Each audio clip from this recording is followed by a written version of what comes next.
मंडप में सामने आया सच। माँ जी, मैं आपके पाँव पकड़ती हूँ, कृपया मुझे इस घर से मत निकालिए। मेरे पति को मेरी ज़रूरत है, लेकिन मेरी सास ने मेरी एक ना सुनी और चिल्लाते हुए कहा कि तू मनहूस है, मेरे बेटे के लिए बुरा भाग्य लेकर आई है। तेरी शादी के बाद से ही मेरा बेटा गंभीर बीमारी से जूझ रहा है और इसकी वजह सिर्फ तू है। ये कहते हुए मेरी सास ने मुझे पकड़कर घर से धक्का देकर निकाल दिया। कुछ दिनों के लिए मैं अपने मायके चली गई, ये सोचकर कि शायद उनका गुस्सा ठंडा हो जाएगा और वह मुझे वापस बुलाएंगी, क्योंकि मैं उनकी बहू हूँ और मेरे पति भी मेरे बिना नहीं रह सकते थे। लेकिन एक दिन मुझे खबर मिली कि मेरे पति इस दुनिया को छोड़कर जा चुके हैं। ये सुनकर मैं पूरी तरीके से टूट गई थी। ससुराल ही नहीं, घर वालों ने भी मुझे मनहूस समझना शुरू कर दिया था। कई सालों बाद घर की हालात ख़राब होने पर मैं दूसरे शहर जाकर एक स्कूल में पढ़ाने लगी। वहाँ की प्रिंसिपल वो मिसेस काव्या वर्मा मेरे प्रति बहुत अच्छी थी और मुझे हमेशा सही रास्ता दिखाती रहती थी। एक दिन उन्होंने कहा कि उनकी बेटी की शादी है और मुझे उस शादी में ज़रूर आना चाहिए। जब मैं शाम को शादी में पहुंची और मंडप में दूल्हे को देखा तो मेरे पैरों तले ज़मीन खिसक गई। मेरा नाम आराध्या है। मैं बचपन से ही बहुत शांत और सुलझी हुई लड़की रही हूँ। मेरे माता पिता जो भी निर्णय मेरी ज़िंदगी के लिए लेते थे, मैं बिना सवाल किए सिर झुकाकर स्वीकार कर लेती थी। मेरे भीतर इतना साहस कभी नहीं रहा कि मैं उनकी आंखों में आंखें डाल कर ना कह सकूं। शायद यही मेरी सबसे बड़ी कमजोरी थी। मुझे हमेशा यही सिखाया गया कि बेटियों को ज़्यादा सोचने और अपनी इच्छा जताने की जरूरत नहीं होती, बस परिवार के फैसलों को अपना लेना ही उनका धर्म होता है। इसी सोच के साथ एक दिन मेरी माँ ने मेरे लिए रिश्ता तय कर दिया। उनका कहना था कि लड़की की उम्र बढ़ने से पहले उसका विवाह हो जाना चाहिए, क्योंकि समय निकल जाने के बाद अच्छे रिश्ते नहीं मिलते। माँ की आवाज़ में डर भी था और मजबूरी भी। घर की आर्थिक स्थिति भी बहुत मजबूत नहीं थी। मेरे 3 भाई थे, पर उनकी आमदनी बस इतनी थी कि वे अपने परिवार की जिम्मेदारी ठीक से निभा सके। ऐसे में माँ को लगता था कि मेरी शादी जितनी जल्दी हो जाए उतना अच्छा है। वे अक्सर कहती थी कि जब तक मैं जीवित हूँ तब तक अपना कर्तव्य पूरा कर देना चाहती हूँ, उसके बाद तुम्हारा क्या होगा ये सोचकर मुझे डर लगता है। मेरी तरफ से विवाह की तैयारियां बहुत साधारण थी। न कोई दिखावा, न कोई शोर शराबा। कुछ जरूरी रस्में सादगी से पूरी कर दी गई, पर दूसरी तरफ सब कुछ बिल्कुल अलग था। वहाँ हर काम बड़े पैमाने पर हो रहा था। जब मेरे होने वाले ससुर के लोग मुझे देखने आए तो वे अपने साथ मेरे लिए मेहंदी का जोड़ा और चूड़ियाँ भी लेकर आए। उस दिन पहली बार मेरे मन में एक अनजानी खुशी ने जन्म लिया। उसी शाम मुझे एक फ़ोन आया। सामने से एक शांत सदी हुई आवाज़ सुनाई दी। उसने अपना नाम बताया और बड़े सम्मान से बात की। फिर उसने मुझसे पूछा कि मुझे मेहंदी का जोड़ा कैसा लगा। उसने कहा कि ये उसकी पसंद थी और उसे उम्मीद है कि मुझे अच्छा लगा होगा। ये हमारी पहली बातचीत थी। बात करते समय मेरे चेहरे पर झिझक थी, पर मन के किसी कोने में एक अजीब सा अपनापन महसूस हो रहा था, जैसे हम बहुत पहले से एक दूसरे को जानते हों। शादी से एक हफ्ते पहले तक हम रोज़ बातें करने लगे। उसकी बातें सादी थी, पर भरोसे से भरी हुई। वह भविष्य के छोटे छोटे सपनों की चर्चा करता और मैं चुपचाप सुनती रहती। न जाने क्यों मुझे लगने लगा कि मेरी ज़िंदगी अब सही दिशा में जा रही है। शायद यही भरोसा मुझे अंदर से मजबूत बना रहा था। शादी का दिन आया। रस्में शांति से पूरी हुई। जब दूल्हा बारात लेकर पहुंचा तो मेरी सहेलियां उसे देखकर आपस में बातें करने लगी। वे उसके व्यक्तिगत और उसके आत्मविश्वास की तारीफ कर रही थी। उनकी बातों से मुझे भी अंदाज़ा लग गया था कि वह दिखने में अच्छा है। मैंने अभी तक उसे देखा नहीं था, लेकिन उनके शब्दों में उसका चेहरा उभरने लगा था। मेरे दिल में खुशी भी थी और एक अनजाना डर भी। खुशी इस बात की अब मेरी ज़िंदगी में कोई अपना होगा, और डर इस बात की कहीं यह सब एक सपना तो नहीं। विदाई का समय आया तो मेरी आंखें अपने आप भर आई। माँ का चेहरा देखते ही दिल कांप गया। वही आंगन, वही दीवारें जहाँ मैंने बचपन बिताया था, आज मुझसे छूट रहा था। नए घर, नए लोग और एक अनजान जीवन, सब कुछ एक साथ मेरी ओर बढ़ रहा था। मैं भारी मन से घर की दहलीज पार कर रही थी और जैसे घर कदम के साथ मेरा बीता हुआ जीवन पीछे छूटता जा रहा था। ससुराल पहुंचकर मैं दुल्हन की तरह चुपचाप पति के कमरे में जाकर बैठ गई। सिर पर घूंघट था और दिल बहुत तेज धड़क रहा था। हर बीतते पल के साथ बेचैनी बढ़ती जा रही थी। कुछ देर बाद दरवाजे पर हल्की सी आहट हुई। कदमों की आवाज़ धीरे धीरे पास आती चली गई। जब उसने मेरा घूंघट उठाया तो मैं उसे देखकर ठिठक गई। वह सच में बहुत ही ज़्यादा आकर्षक था। उसके चेहरे पर सादगी और आत्मविश्वास दोनों थे। उस पल मुझे अपनी सहेलियों की सारी बातें याद आ गई। शायद इसी वजह से लोग उसकी इतनी प्रशंसा कर रहे थे।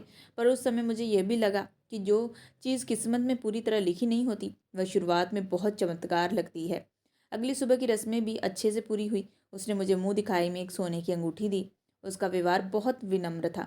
सब कुछ सामान्य लग रहा था, लेकिन जब मेरी नज़र मेरी जेठानी पर पड़ी तो मेरा मन थोड़ा सा असहज हो गया, क्योंकि वह भी नई दुल्हन थी, पर उसकी नज़रें कुछ अजीब थी। वह मुझे ऊपर से नीचे तक इस तरह देख रही थी जैसे किसी तुलना में तोल रही हो।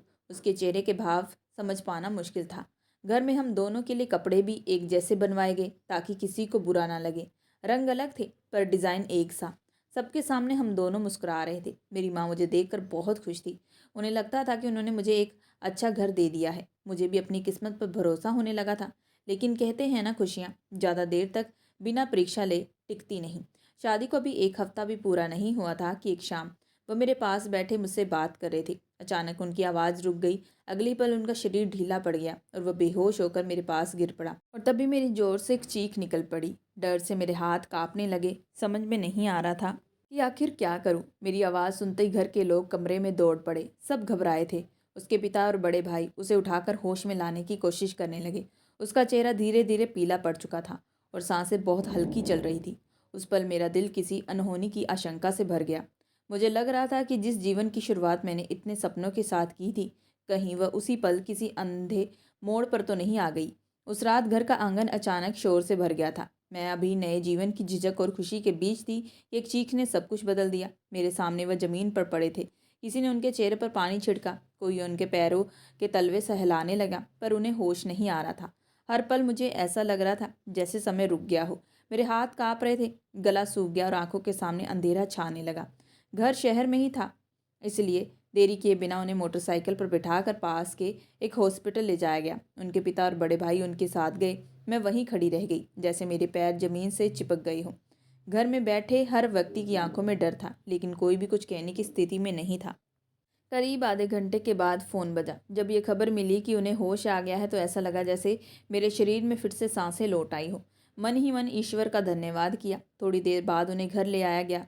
उनकी माँ उन्हें देखते ही आगे बढ़ी और रोते हुए गले लगा ली। वे बार बार कह रही थी कि किसी की बुरी नज़र लग गई है मेरे बेटे को।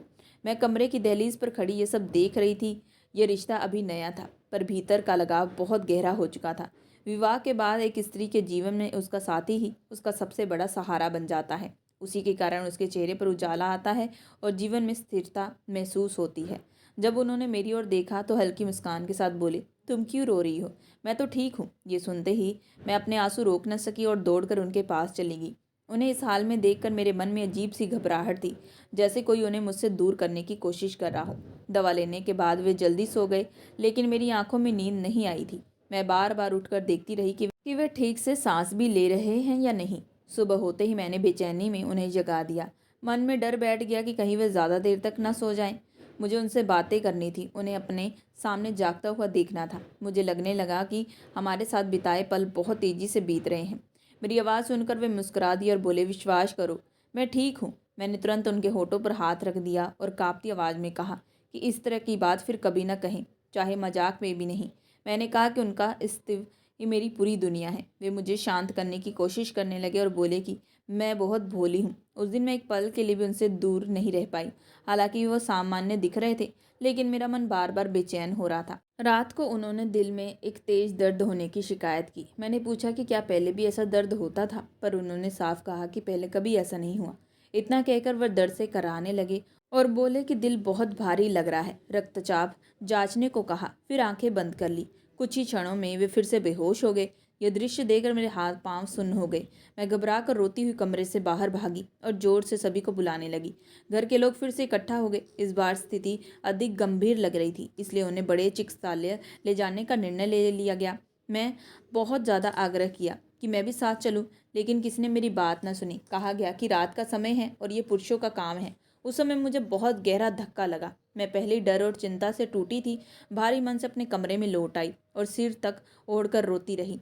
मैंने अपनी माँ को पहले से कुछ नहीं बताया था, क्योंकि वे स्वयं बहुत संवेदनशील थी। वे अक्सर कहती थी कि उनका जीवन बहुत कम उम्र में बदल गया और वे नहीं चाहती थी कि मेरी राह भी वैसी हो। लेकिन अब स्थिति छुपाने लायक नहीं थी। चिंता में मैंने उन्हें फ़ोन कर दिया। मेरी बात सुनते हुए रो पड़ी और तुरंत आने की बात कहने लगी। करीब रात के 11 बजे वे लोग उन्हें लेकर लौटे। चेहरे पर चिंता साफ दिखाई दे रही थी। जब मैंने जांच की रिपोर्ट के बारे में पूछा तो बताया गया कि रिपोर्ट 1-2 दिन में आएगी, लेकिन डॉक्टर ने स्थिति को गंभीर बताया है और जल्दी जांच कराने की सलाह दी है।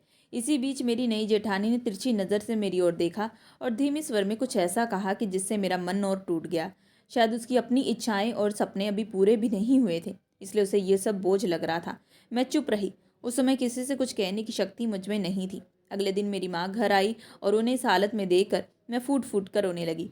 उसी दिन मुझे पहली बार एहसास हुआ कि ये घर, ये लोग और ये रिश्ते सब कुछ उतना सरल नहीं है जितना बाहर से दिखाई देता है। मेरे जीवन की असली परीक्षा अब शुरू होने वाली थी। मेरी सास मेरी माँ को मेरे बारे में बार बार भड़काने लगी। वे गुस्से में कहने लगी कि तुम्हारी बेटी अशुभ है, शादी को अभी कुछ ही दिन हुए हैं और मेरे बेटे की हालत इतनी खराब हो गई है।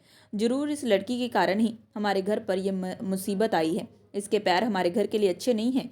ये सुनकर मेरी माँ को बहुत दुख हुआ। उन्होंने शांति से मेरी सास को समझाने की कोशिश की और कहा कि इसमें मेरी बेटी का कोई दोष नहीं, बीमारी अचानक किसी को भी आ सकती है। लेकिन मेरी सास ये बात सुनने को तैयार नहीं थी। वे और ज़्यादा नाराज हो गई और ऊंची आवाज़ में बोलने लगी। मैं चुपचाप ये सब देख रही थी। मेरा दिल बहुत दुखी हो रहा था। मुझे समझ में आ गया कि अगर माँ वहाँ और रुकी तो उन्हें और भी बुरी बातें सुनने को पड़ेगी। मैंने धीरे से माँ की तरफ देखा और आंखों से उन्हें जाने का इशारा किया। माँ ने मुझे देखा, कुछ पल रुकी और फिर बिना कुछ कहे वहाँ से चली गई। उनके जाते ही मुझे बहुत अकेलापन महसूस हुआ। जांच की रिपोर्ट आने तक घर में सन्नाटा छाया रहा। मैं हर पल भगवान से यही प्रार्थना करती रही कि सब ठीक निकल जाए। लेकिन जब रिपोर्ट आई तो किसी के मुंह से शब्द नहीं निकले। रिपोर्ट में लिखा था कि उन्हें दिल की गंभीर बीमारी है। दिल की नसें बहुत कमज़ोर हो चुकी है और किसी भी समय बहुत बड़ा खतरा हो सकता है। यह पढ़ते ही मेरे हाथ कांपने लगे। मुझे लगने लगा ये सब मेरी वजह से हुआ है। शादी से पहले वे बिल्कुल ठीक थे, फिर अचानक उनकी तबीयत इतनी बिगड़ गई। मैं खुद को ही दोष देने लगी। घर वाले उन्हें कई बड़े डॉक्टर के पास ले गए, लेकिन हर जगह से यही जवाब मिला कि बीमारी बहुत गंभीर है। काफ़ी दिनों बाद एक डॉक्टर ने थोड़ी उम्मीद दिखाई। उन्होंने कहा कि दिल की सर्जरी करनी पड़ेगी। यह सर्जरी आसान नहीं थी, इसमें जान का भी खतरा था। अगर सर्जरी सफल न हुई तो हालात और बिगड़ सकती है। यह सुनकर घर के सब लोग डर गए, लेकिन इसके अलावा कोई रास्ता भी नहीं था। सर्जरी की आखिरी तारीख तय हुई। उस दिन मेरी हालत बहुत खराब थी। सिर में तेज दर्द था, शरीर में कमजोरी और मन बहुत घबराया हुआ था। शाम होते होते मुझे उल्टी होने लगी।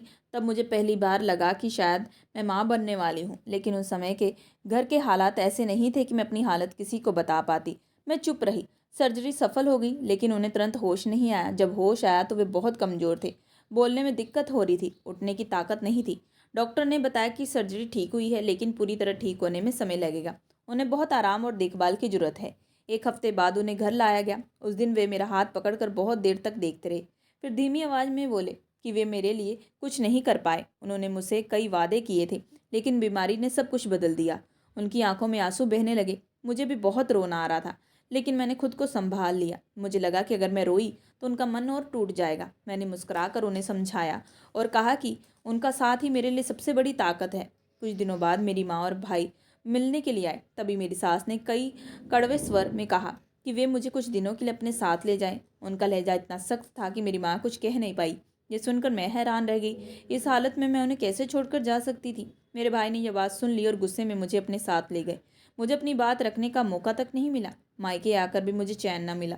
मेरा मन हर पल उसी घर और अपने पति के पास अटकता रहा। मैं कई बार फ़ोन करती, लेकिन डॉक्टर ने उन्हें ज़्यादा बात करने से मना किया था। मुझे नहीं पता था उनके साथ कैसा व्यवहार हो रहा होगा। हर रात मैं इसी सोच में रोती रहती थी।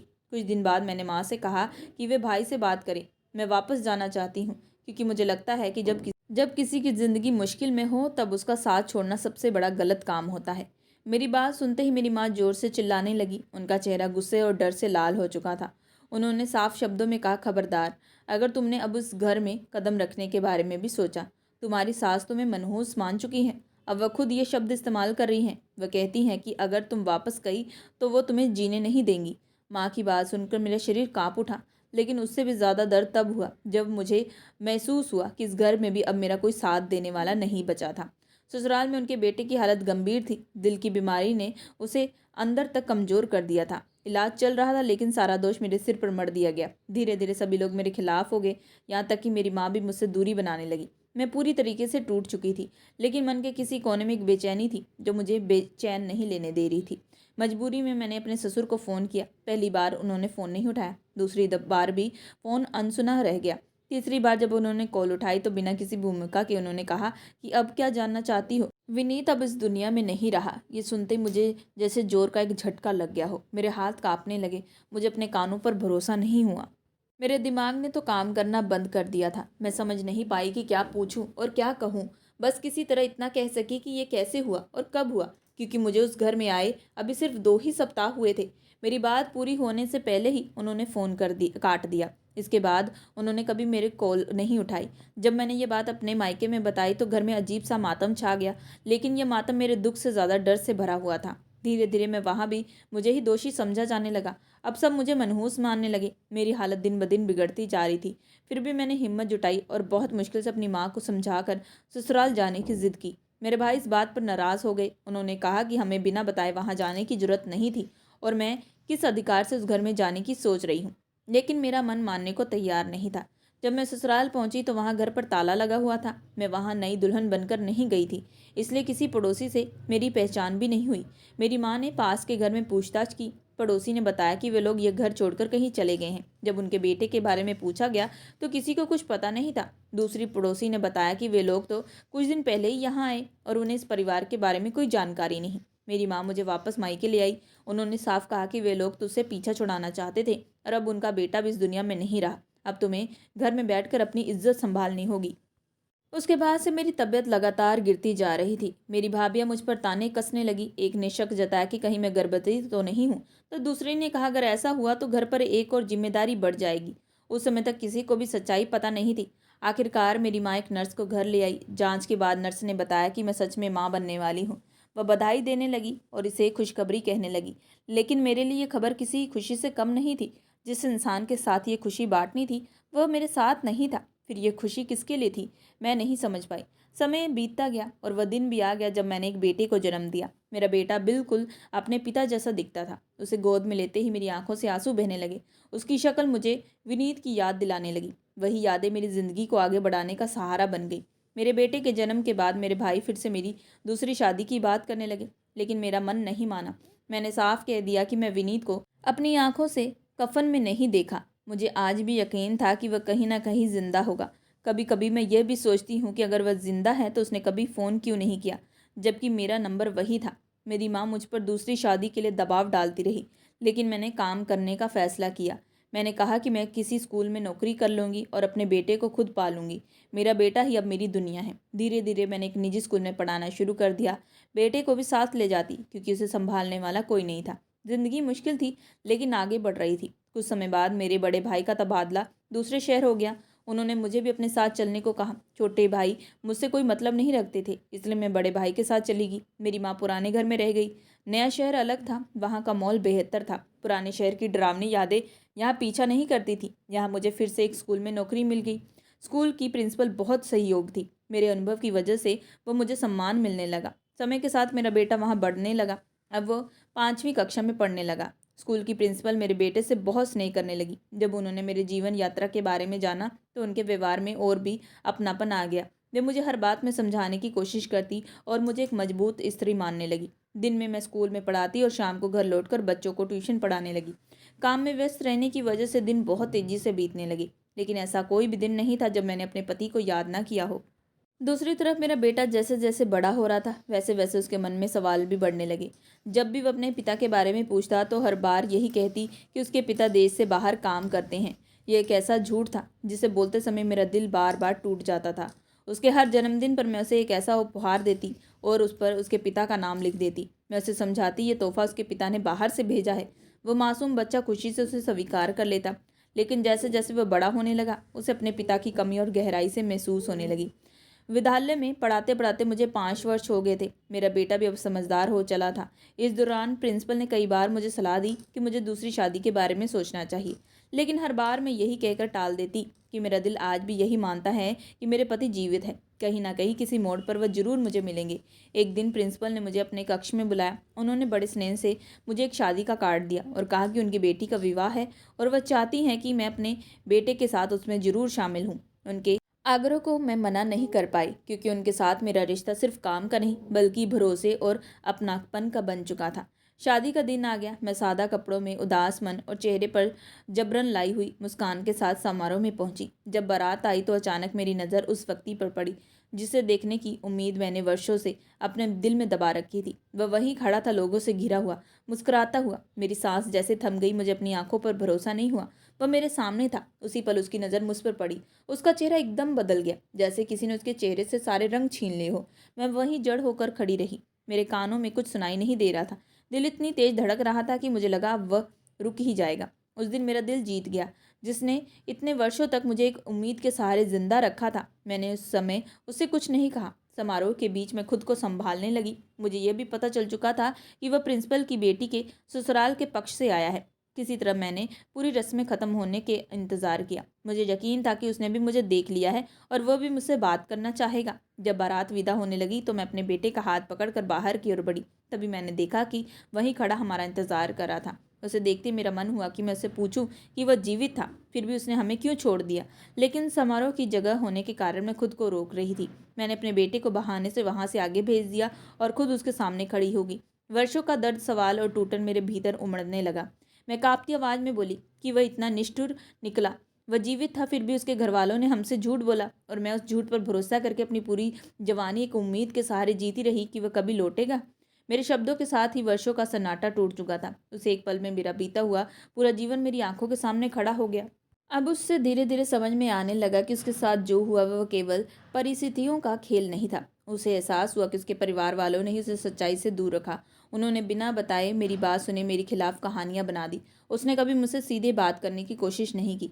उसने मान लिया कि जो बताया गया वही सच है। आज जब उसने अपने बेटे की आंखों में खुद को देखा तो उसका मन कांप उठा। उसे लगा कि उसने अपने ही खून को अनजाने में ठुकरा दिया। उसे याद आने लगा कि कैसे उसने एक फ़ोन तक नहीं किया, कैसे उसने एक बार भी पीछे मुड़कर नहीं देखा। पहली बार उसने अपने फैसलों पर शर्म आने लगी। अब वह खुद से सवाल करने लगा। उसे समझ में आ गया था कि बीमारी बहाना थी और डर उसकी कमजोरी। उसने हालात से लड़ने के बजाय उसने भागना चुना। उसने परिवार की बातों को सच मानकर अपना रिश्ता तोड़ दिया। उसे यह भी समझ में आ गया कि अगर वह चाहता तो सच जान सकता था। उसके पास मेरा नंबर था, रास्ते थे, मौके थे, लेकिन उसने कुछ नहीं किया। आज उसका पछतावा बहुत गहरा था, लेकिन अब बहुत देर हो चुकी थी। उसने अपने स्वार्थ में आकर दूसरा घर बसा लिया। अब जब उसने बेटे को देखा तो उसका मन टूट गया। उसे महसूस हुआ कि कुछ गलतियां ऐसी होती हैं जिन्हें समय भी ठीक नहीं कर पाता। मैंने उस दिन अपने बेटे का हाथ और मजबूती से पकड़ लिया। मुझे साफ दिख रहा था कि पछतावा उसकी आंखों में है, लेकिन भरोसा अब दिल में नहीं बचा था। मैंने अपना रास्ता चुन लिया। मेरा जीवन संघर्ष से बना था, किसी सहारे से नहीं। मैंने उसे माफ़ तो कर दिया, लेकिन लौटने का रास्ता बंद कर दिया। मेरा बेटा ही अब मेरी दुनिया था। उसी के साथ मेरी पहचान थी, उसी के साथ मेरा भविष्य था और उसी के साथ मेरी कहानी यहीं समाप्त होती है। अब उसे समझ में आ गया था कि उसके परिवार वालों ने ही उसे सच नहीं बताया। उसने महसूस किया कि उसने खुद ही अपनी कमजोरियों और डर की वजह से सही कदम नहीं उठाया। उसका पछतावा गहरा था, लेकिन अब बहुत देर हो चुकी थी। उसने देखा कि उसका बेटा भी और मैं अब उसकी दुनिया थे। मैंने अपने बेटे का हाथ मजबूती से पकड़ लिया और जीवन का रास्ता तय कर लिया। मैंने उसे माफ़ कर दिया, लेकिन लौटने का मौका अब नहीं था। मेरा बेटा ही अब मेरा सहारा था और उसी के साथ मेरी ये कहानी समाप्त होती है। तो दोस्तों, ये थी आज की कहानी। कहानी पसंद आए तो चैनल को लाइक और सब्सक्राइब जरूर करें एंड बेल आइकन का बटन जरूर दबाएं।